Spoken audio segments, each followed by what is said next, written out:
Good afternoon, Quad Cities. It is Friday, April 3rd, and it is just before 12:30. Want to welcome you in here to a quick update regarding our severe weather situation heading into this evening. Welcome on in if you're watching via the A+ app. Happy to have you here. We're also simulcasting on Facebook.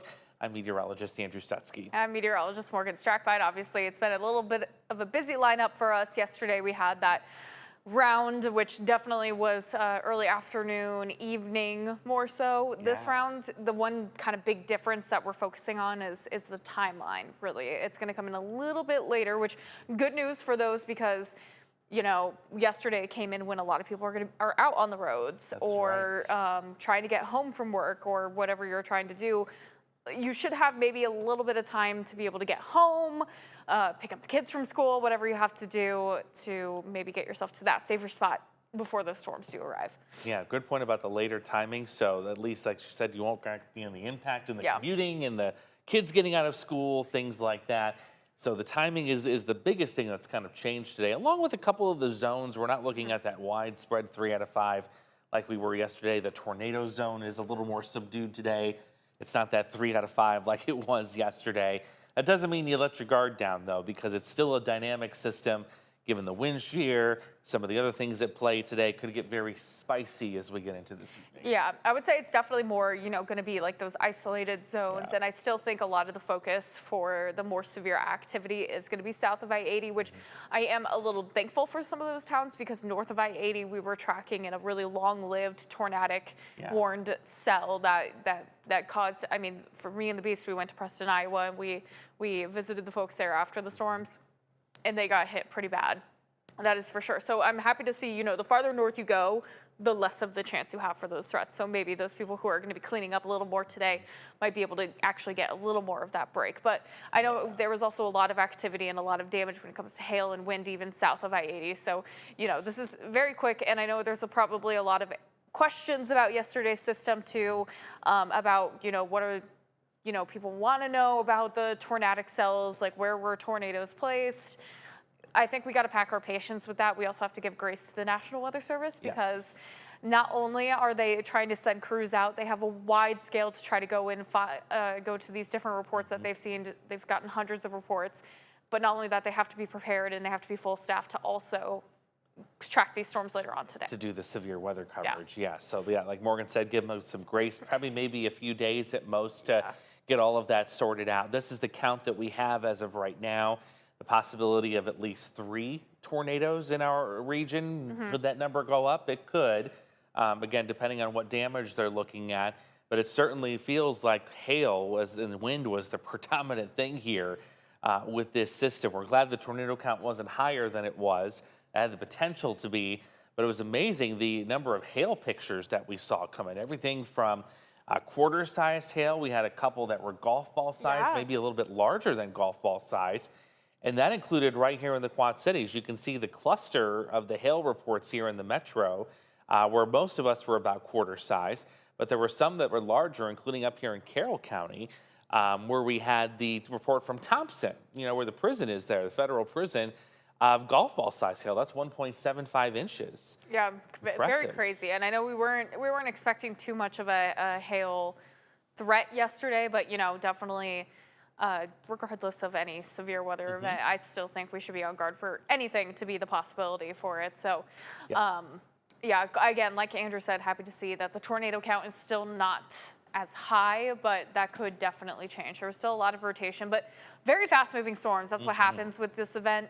You can get a tornado to touch down very briefly, could be on the ground for less than a mile, maybe a couple seconds really, and then, that track just, it makes it a little harder for not only the National Weather Service to go out and survey, it makes it a little harder to also keep count or keep those reports going. And this was rain wrapped. I know that a lot of rain was falling. I mean, for us in the Beast, we dropped down visibility very fast once that rain hit. So even if there was a tornado in our vicinity, I wouldn't have been able to see it regardless because it was just nothing but rain. A lot of rain-wrapped situations yesterday, which was another challenge that we had.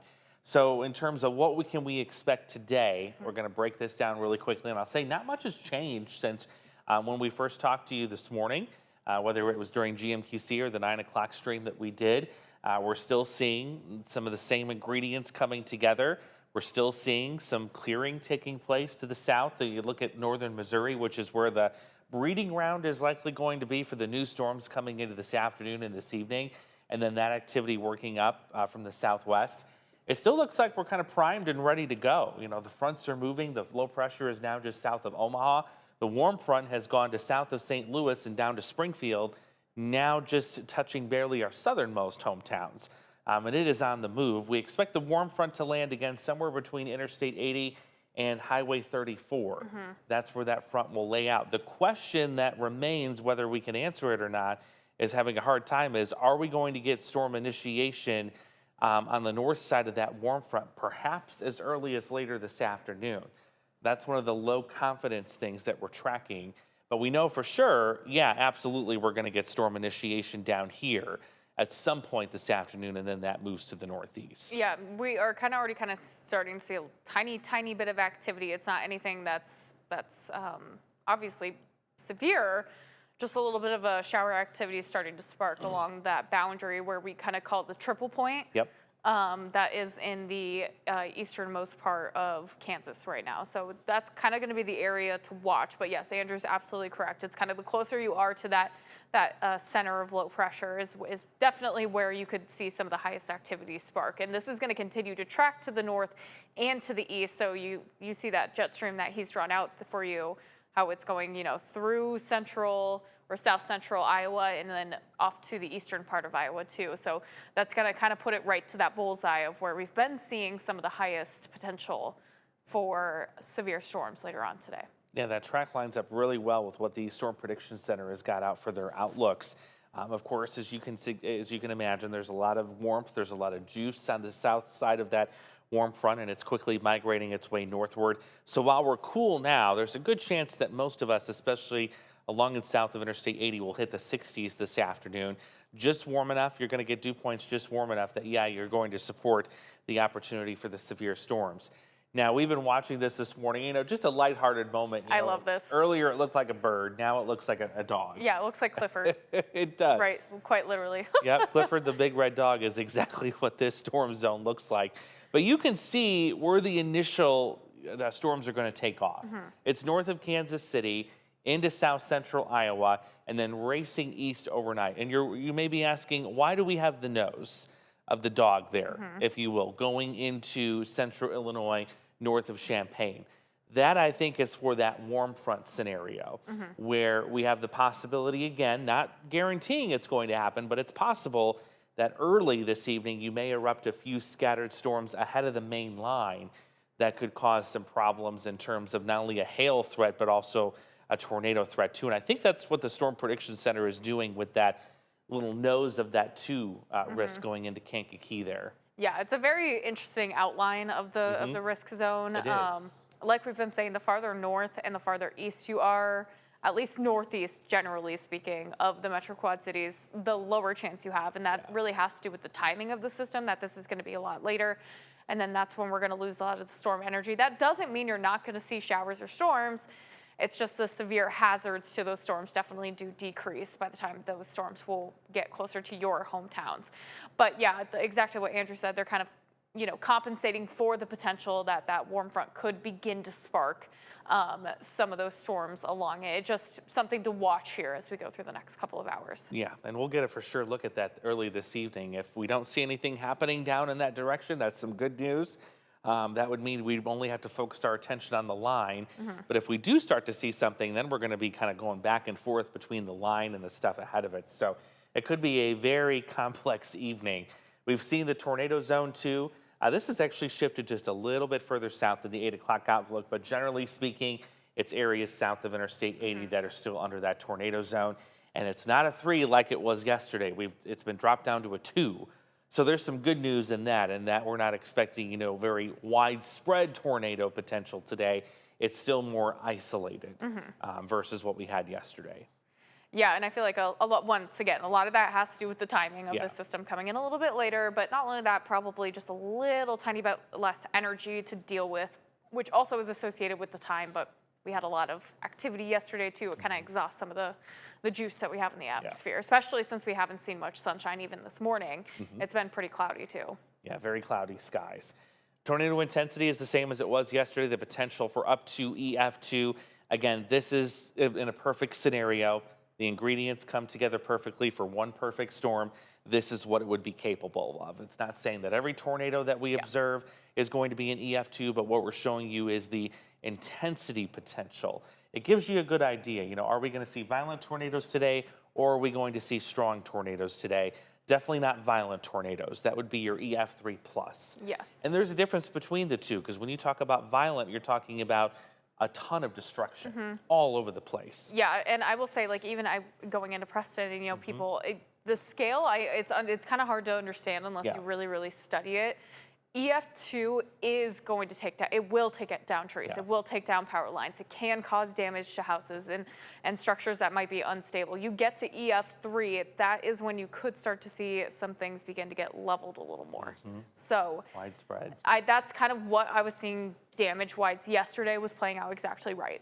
EF2 was probably the max potential, but we can't say anything until we do get the National Weather Service to go out and survey some of that damage for us. Yeah, and again, we could find some of that out as early as this afternoon, maybe more likely probably by the upcoming weekend. So as soon as we find out what it was, we'll let you know.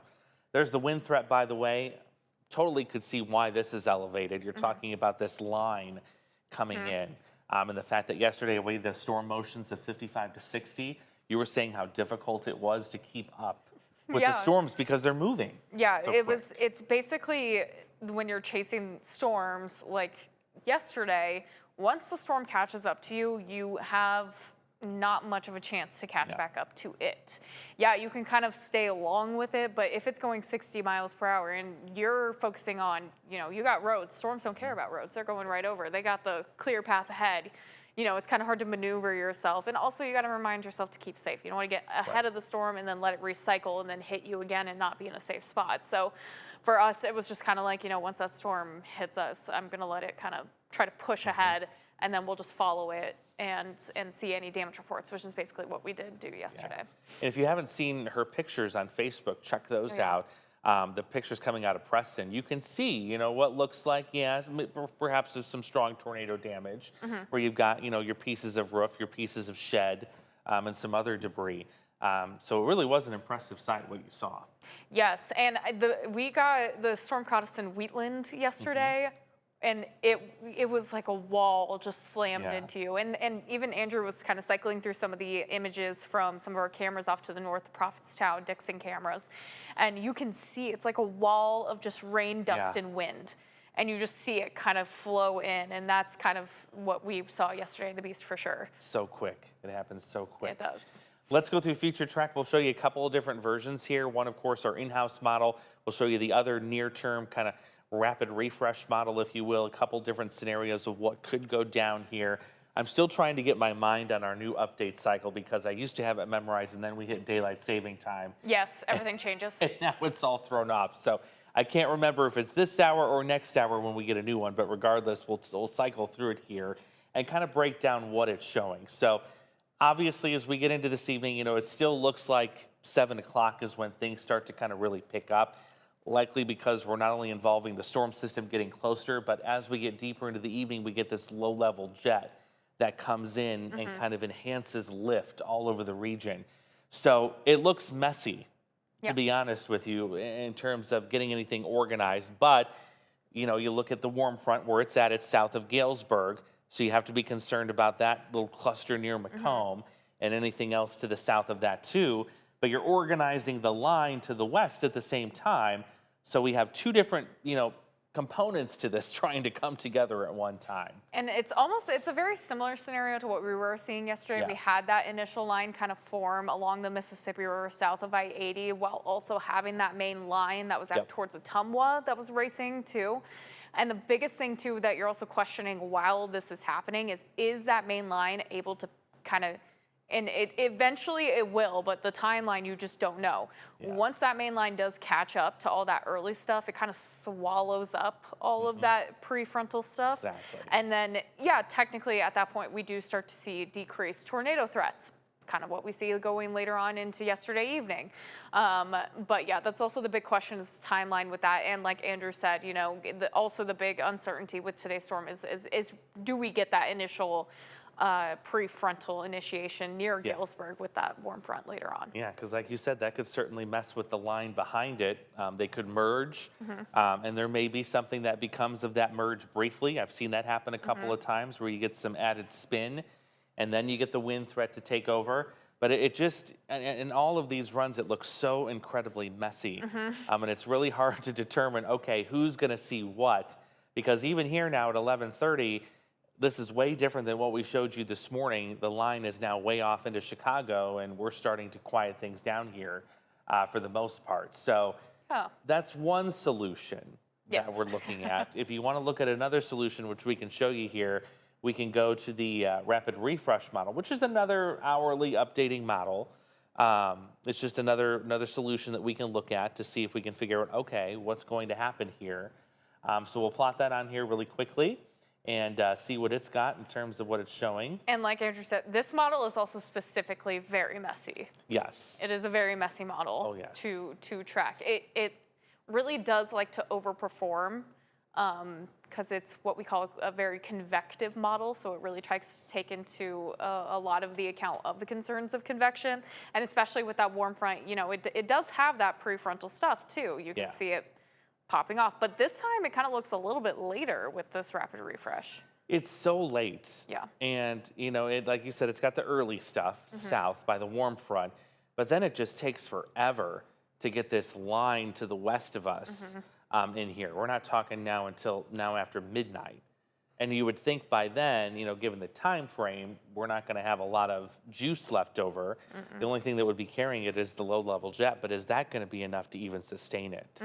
That just seems increasingly and insanely late to me. Yes. Yeah, so I will say our in-house model that we often talk about, it's been honestly performing very well as of our last several systems. It did decent with yesterday. Yeah. Not its best, but still decent enough. But timeline-wise, maybe not so much like position of the storms, but timeline-wise, it's been doing pretty decent. So I think I do like what our in-house model is trying to come up with for a solution of timing. Yeah, and this is the hourly version now that I'm on of our in-house model, showing that you get the messy stuff in the evening right before the main line, but the main line for whatever reason in this run is just not connecting on the backside here. So that's an interesting thing. I'll be curious to see what the new model says, and I think the next one, if my memory is serving me correctly, is about 1:15, and there'll be 3 more before James even comes in and gets on here for the current at 4 o'clock. So I know, I think you're correct. Like you said, that time switch, I just have the hardest time for remembering. I know.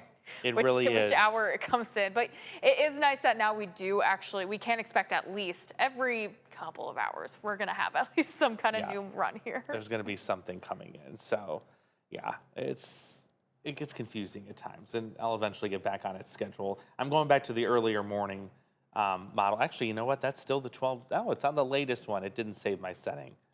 The software is tricking me. I was trying to see if I could go back to the one we had earlier this morning. It's still got a little bit, but that line definitely a little more defined. Yeah. Although, and then again, you also have to think about if that line that like almost looks like that line tries to form, and then what you see is behind it, that line that's pushing into Chicago by midnight with this solution. What that will do is completely drain any energy, and then that's why you see that secondary line kind of fall apart behind it. It just isn't very organized at all. Yeah. Yeah.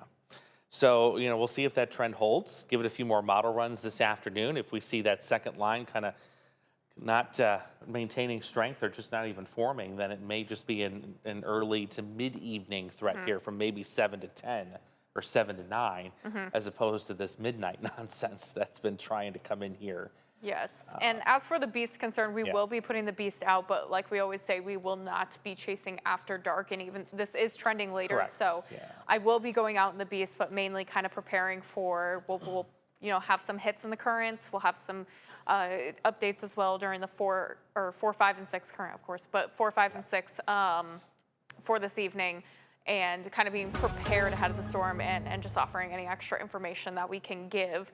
But yeah, the Beast will be out, but in terms of chasing, it might be a little bit more difficult because, again, I will not chase after dark. It's just way too dangerous. Just a safety policy on our end. We don't recommend it. There's a lot of pros that will not even chase after dark because there's so much unseen. You cannot see everything.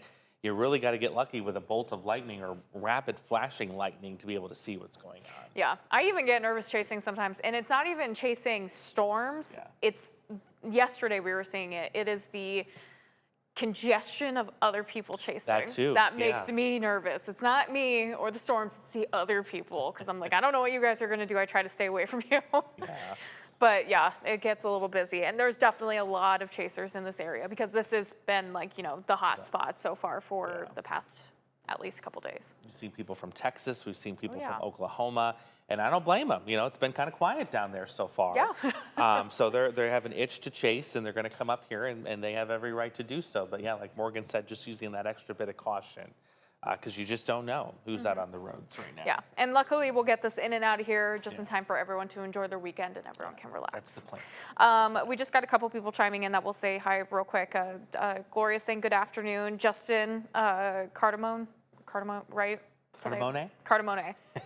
We know him. He's one of our chasers that helps us out a lot. So he's chiming in and saying hi. He also said very true on the chasing aspect when I said it's a very difficult system to chase yesterday, especially. Great job on Shelby's show, by the way. Yes. He was for the current. He did an interview. Yes, we had a very severe weather, filled current. I loved it. He was there. She filmed something with me. It was great. It was great. Great job. Chucky saying, how about Sterling, Illinois today? That's kind of more in the area that we're not super concerned for tornadic activity, at least. I would say just be prepared for a good, round of some showers and thunderstorms, maybe a good gust of wind with it. Definitely. And then Dave saying La Salle, Peru area. Once again, that's kind of still pushing farther to the east, but you're still within that line of being a level 2 just because of the front placement later on this afternoon. Yeah, you're still kind of in that area where you could see something a little spicier later, but yeah, I don't think it's nearly as high of a threat as it was yesterday for you. Yeah. But that's it. Cool. So we just want to give you guys that update. Of course, we're going to be watching here. We'll be, obviously, you need to go home and take a nap. Yes, I got to go home, take a nap, get some food. I'm going to go take a breather, charge some things up, and then we'll be ready to go later on this early afternoon. Yeah, we don't have any concrete plans, at least for the next stream. It could be as early as 5:30. We'll see. Yeah. I think they're going to check with James when he gets in this afternoon and see what the outlooks and all that are saying.